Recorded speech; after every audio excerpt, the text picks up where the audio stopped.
मेजवानी मेजवानी मेजवानी वदनी कवळ घेता नाम घ्या मेजवानीचे. खमंग मेजवानी देशस्थ कोकणस्थ ग्रामस्थ समस्त सिकेपी मालवणी आगरी आणि कोळी. मेजवानी मेजवानी मेजवानी व्हेज नॉन व्हेज चमचमीत झणझणीत कोशिंबिरी आणि चटणी. जिभेला सुटलंय पाणी. मेजवानी मेजवानी मेजवानी खमंग मेजवानी. याला जेवायला. नमस्कार प्रेक्षक हो, मी सुषमा पोद्दार. खमंग मेजवानी या तुमच्या आवडत्या कार्यक्रमामध्ये मनापासून स्वागत करते. आपण आलेलो आहोत प्रजापती गार्डन सेक्टर 5 नवीन पनवेल येथे आणि आपल्यासोबत आहेत अर्चना अंचलकर. नमस्कार. नमस्कार. स्वागत खमंग मेजवानीमध्ये आपलं. बरं, आज रेसिपी कोणती करणार आहात? आज मी गुळाचा पौष्टिक शिरा हा बनवणार आहे, जो मुलांसाठी एकदम उत्कृष्ट आहे. हे साधारणतः आपण साखर ही कमी खावी असं सगळे डॉक्टर सांगत असतात. म्हणजे साखरेपेक्षा गुळ हा पौष्टिक आहे. साखरेपेक्षा गुळ हा नेहमीच पौष्टिक आणि त्याच्यामुळे गुळ घालून हा शिरा आहे. आपला नेहमीचा शिरा पण गुळ घालून आणि त्याबरोबरीने त्याच्यामध्ये सगळे ड्रायफ्रुट्स असल्यामुळे हा मुलांसाठी हा एक योग्य आणि परिपूर्ण आहार तयार होतो. अच्छा अच्छा, म्हणजे पौष्टिक शिरा आपल्याला बघायचा आहे. तर बरं, मग साहित्य काय काय घेतलंय आपण? साहित्य त्याच्यामध्ये आहे रवा, तूप, गूळ, बदाम, काजू, खारीक पावडर आहे आणि हे मनुके हे आपली आहे विलायची पावडर आणि त्याबरोबरीने हे दूध. प्रेक्षक हो, साहित्य आपल्याला समजलेलं आहे. आता आपण कृतीकडे वळणार आहोत. बरं, काय करणार आधी? आधी थोड्याशा तुपामध्ये पहिले हे भाजून घेणार. रवा भाजून घ्यायचा. रवा पहिले थोड्याशा तुपामध्ये, हे तूप आहे साधारणतः 1 वाटी रव्याला पाऊण वाटी तूप घेते मी. अच्छा, 1 वाटी रवा असेल तर पाऊण वाटी तूप घ्यायचं आणि 1 वाटी गुळ. अच्छा, हे प्रमाण आहे त्याचं. आणि ड्रायफ्रूट जे आहेत हे आपण आपापल्या मर्जीप्रमाणे पण साधारणतः घालू शकतो, जे आवडतात ते कोणतेही घालू शकतो. दूध हे या प्रमाणाच्या दुप्पट, म्हणजे 1 वाटी रवा आहे तर 2 वाटी दूध. अच्छा, असं. प्रथम थोड्याशा तुपामध्ये रवा भाजून हे साजूक तूप घेतलंय ना? हे साजूक घरचं तूप आहे. त्याच्यामध्ये हा रवा. बरं, रवा कोणता घेतलाय त्याच्यासाठी? रवा आपला नेहमीचा आपला रवा जो आपण घेतो तो रवा घेऊन तो साजूक तुपामध्ये त्याला व्यवस्थित भाजून घेतलं की तो फुलतो. शिऱ्याकरता रवा व्यवस्थित भाजला गेला पाहिजे. हो, एकाच वेळेला जास्त तूप टाकलं तर रवा ज्या प्रमाणात आपल्याला भाजून हवाय किंवा तो फुलायला हवाय तो फुलत नाही. तूपच गरम व्हायला हे होतं. अच्छा अच्छा, म्हणून थोड्याशा तुपामध्ये पहिले आपण तो रवा जरा त्याला फुलवून घेऊया. अच्छा, म्हणजे ही टीप लक्षात ठेवायची आहे की थोड्याशा तुपामध्ये प्रथम रवा आपण छान भाजून घेतला की तो पुढे आणि तो असा एकसारखा हलवला गेला पाहिजे ना, परतला गेला पाहिजे, कारण नाहीतर मग करपण्याची वगैरे शक्यता असते. करपण्याची भीती आहे. हा साधारणतः एक 5 ते 7 मिनिटं त्याच्याहून जरासं जास्त म्हणजे व्यवस्थित भाजला जाईल. त्याचा एक वास येतो. मध्यम आचेवरतीच भाजावं, कारण नाहीतर जेणेकरून असा सगळा अगदी रव्यातला कण असा व्यवस्थित फुलून आला पाहिजे. बरं, आणि नाहीतर करपायची भीती असते. त्याच्यामुळे मध्यम आचेवरती तो असा एक 7-8 मिनिटं व्यवस्थित भाजला की त्याचा एक खमंग शिरा रवा भाजण्यावरती अवलंबून आहे. कारण जर रवा नीट भाजला गेला नाही तर असा गिचका व्हायची वगैरे शक्यता असते. त्याच्यामुळे रवा व्यवस्थित भाजून घेणं आवश्यक आहे. बरं, आणि जेवढा आपण रवा भाजू म्हणजे तसा पण तो हलका होतो आणि पचायला पण हलका पडतो, फुलून येतो, मोकळा होतो शिरा. बरं, आता हा तांबूसर जरासा होत आलेला आहे व्यवस्थित.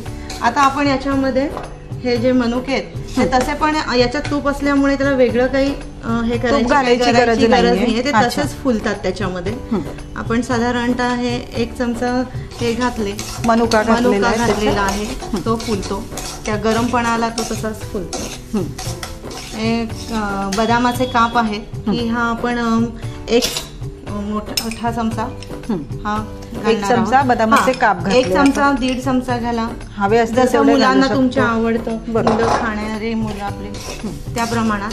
आणि हे रवा भाजता भाजताच हे भाजलं की ते तसं पण भाजलं जातं, म्हणजे त्याला वेगळं काही पुन्हा भाजायची किंवा गरज नाही. म्हणजे ऍक्च्युअल हा पौष्टिक कम इन्स्टंट शिरा आहे, कारण आपण सगळं त्याच्यामध्येच भाजत चाललोय. हा याच्यामध्ये हे जे बदाम घेतले, आता काजू आहेत, काजूचे काजू सुद्धा 1.5 चमचा घातला मी. असं केलं, ते सुद्धा त्याच्या बरोबर भाजले जात आहे. रवाही भाजून होतोय आणि त्याच्याबरोबर ड्रायफ्रूट सुद्धा. हो असं. आणि हे जे आहे, ही आहे खारकेची पूड. अच्छा, खारकेची पूड. खारकेची पूड. खारीक ही नेहमीच मुलांसाठी रक्तवर्धक आणि शक्तिवर्धक आहे, त्याच्यामुळे जितकी आपण खारीक वापरू तितकी केव्हा पण चांगली. त्याच्यात त्याचा जो एक गोडपणा आहे स्वतः. इतर जे ड्रायफ्रुट्स आपण वापरले त्याचे तुकडे करून घेतलेत, पण खारकेची खारकेचे तुकडे नाही करत, कारण काय आहे, मुलांच्या ते कडक असते खारीक, मग ती तोंडात येते आणि मग ते आहे. साधारणतः काजू बदाम ते खातात, चांगले वाटतात, पण खारीक शक्यतो पावडर करूनच घालते. ते पण त्याच्या बरोबर असं एक 5 मिनिट हे झाल्यानंतर परतवून घ्यायचं. आणि हे जे आता उरलेलं तूप आहे आपलं ते घालून टाकूया, कारण आता याच्यामधलं कंटेंट वाढलेलं आहे रव्याबरोबर. म्हणजे आपण 1 वाटी रव्याला 1 वाटी तूप घेतलं होतं, त्यातलं थोडंसं तूप रवा भाजण्याकरता वापरलं आणि उरलेलं आता त्याच्यामध्ये पुन्हा घातलं. सगळं पूर्ण घालून टाकलं आपण. आणि त्याच्याबरोबर सगळे ड्रायफ्रुट्स पण घातले. अजून एक आयटम आपला राहिलेला आहे घालायचा, तो म्हणजे विलायची पावडर, की ज्याच्यामुळे या शिऱ्याला त्याचा एक स्वाद येतो. कारण नुसतंच ड्रायफ्रूट हे नाही, मुलांना वास आणि स्मेल आणि कलर हे सुद्धा अट्रॅक्टिव्ह दिसले पाहिजे. बरोबर, की त्यांना ते खाण्याची इच्छा होईल आणि ते आवडीने खातील. बरोबर. आता ही घातली आपण वेलची पावडर. ही वेलची पावडर घालूया. जास्त घातली तर कडवटपणा येतो, साधारणतः एक अर्धा चमचा पुरते. अर्धा चमचा वेलचीची पावडर घातली आपण. वासापुरती एक वेलचीची पावडर घातली की ते व्यवस्थित हे होतं. आणि हे त्याच्यामध्ये बघा, हे मनुके त्याच्यामध्ये फुलायला लागलाय असे. ते मनुके त्याच्यात गरमपणा आला आणि आपण तूप घातलंय त्यामुळे ते आता फुललेले आहेत. बरोबर. आता याच्यामध्ये भाजायचे प्रकार हा सगळा घालून झालेला आहे आपला. छानपैकी भाजून झालेला आहे रवा पण आणि ड्रायफ्रूट सुद्धा. एक प्रकारचा असा एक मस्त सुगंध पण येतोय त्याचा. तो वास येतोय, सुगंध येतोय त्याचा. तो आता आपण याच्यामध्ये घालणार आहोत दूध. दूध आपण 1 वाटी रव्याला 2 वाटी दूध घेतलं होतं. म्हणजे हे प्रमाण आहे. 1 वाटी रवा असेल तर 2 वाटी दूध, त्याच्या दुपटीने दूध घ्यायचं असं.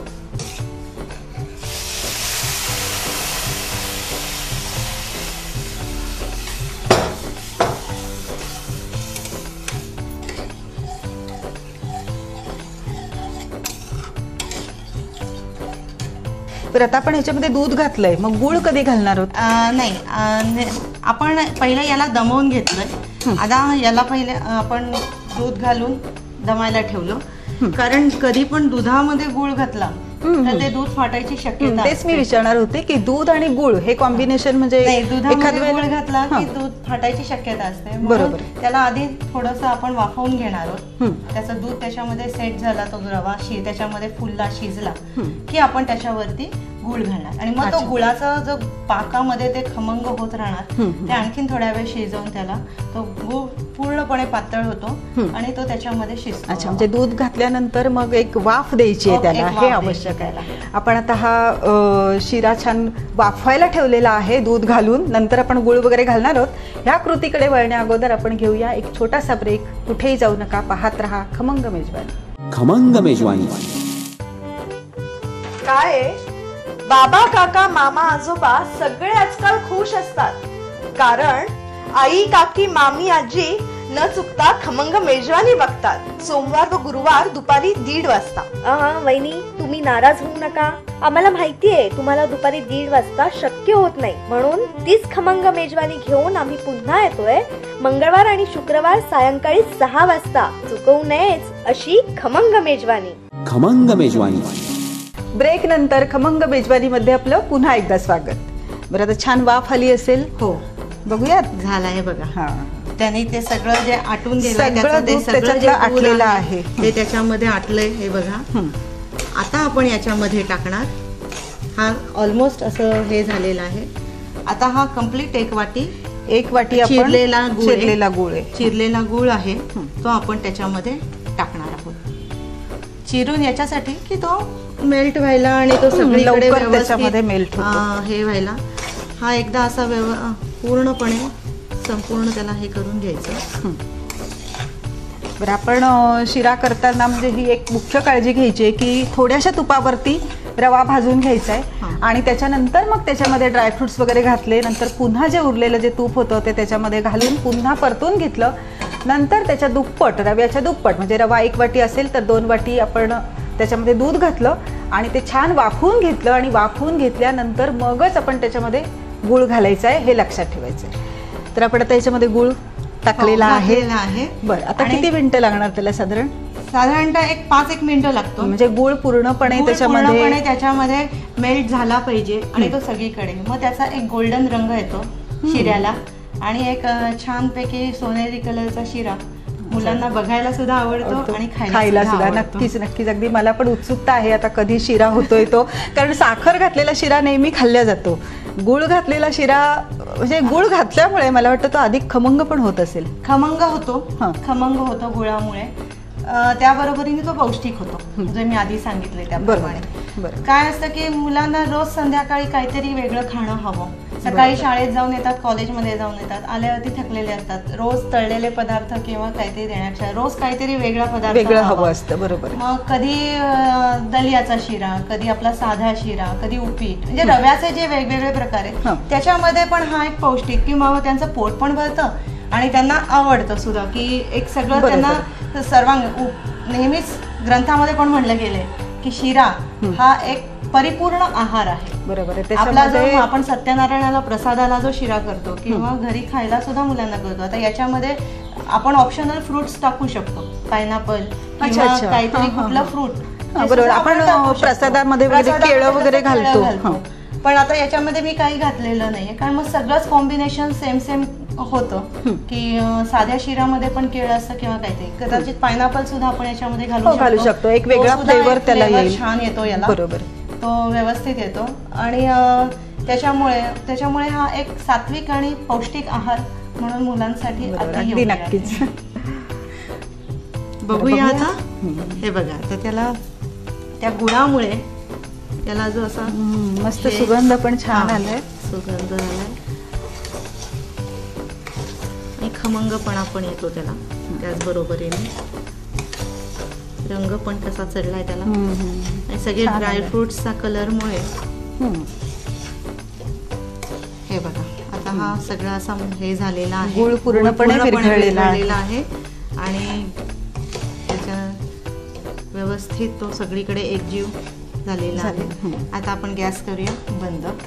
आता हा झाला आपला गुळाचा पौष्टिक शिरा तयार. मेजवानी मेजवानी मेजवानी मेजवानी मेजवानी मेजवानी.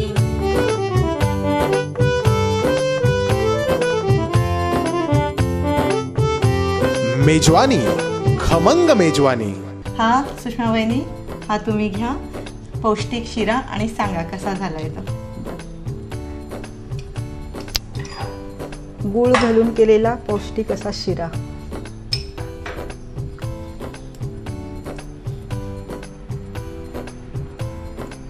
मस्त झालाय आणि गुळामुळे त्याला अशी खमंग अशी चव आलेली. मस्त. नेहमी आपण साखर घातलेला शिरा खात असतो, पण खरोखर गुळाचा शिरा करून बघायला काही हरकत नाहीये.